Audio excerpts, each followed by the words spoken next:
రాత్రి అన్నం మిగిలిందని చెత్తబుట్టలో పారేస్తున్నారా? అయితే మీరు ఈ వీడియో ఖచ్చితంగా చూడాల్సిందే.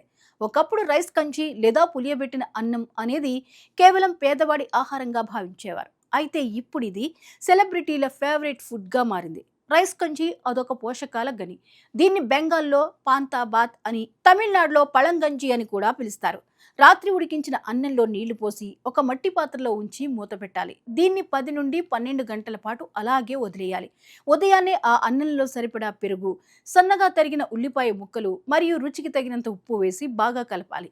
ఇలా రాత్రంతా అన్నాన్ని నానబెట్టడం వల్ల అందులో మేలు చేసే బ్యాక్టీరియా అభివృద్ధి చెంది జీర్ణక్రియను మెరుగుపరుస్తుంది. దీనికి కాస్త తాలింపు జోడిస్తే అద్భుతమైన రుచి వస్తుంది. ఎండల వల్ల పెరిగే శరీర వేడిని తగ్గించడంలో ఈ కంజి అద్భుతంగా పనిచేస్తుంది. ఇది తేలికగా జీర్ణమవుతుంది. గ్యాస్, ఎసిడిటీ వంటి సమస్యలతో బాధపడే వారికి ఇది ఔషధంలా పనిచేస్తుంది. క్యాలరీలు తక్కువగా ఉండి కడుపు నిండుగా అనిపించేలా చేస్తుంది. ఇది బరువు తగ్గాలనుకునేవారు రైస్ కంజి తిని ఈజీగా బరువు తగ్గించుకోవచ్చు. పని ఒత్తిడిలో ఉండేవారికి మరియు బిజీగా ఉండే ఉద్యోగులకు ఇది అతి తక్కువ సమయంలో తయారయ్యే పోషకాహారం. మరింకెందుకు ఆలస్యం? ఎక్కువ శ్రమ, అధిక ఖర్చు లేని రుచికరమైన పోషకాహారాన్ని మీరు ట్రై చేయండి. చక్కటి ఫలితాన్ని పొందండి.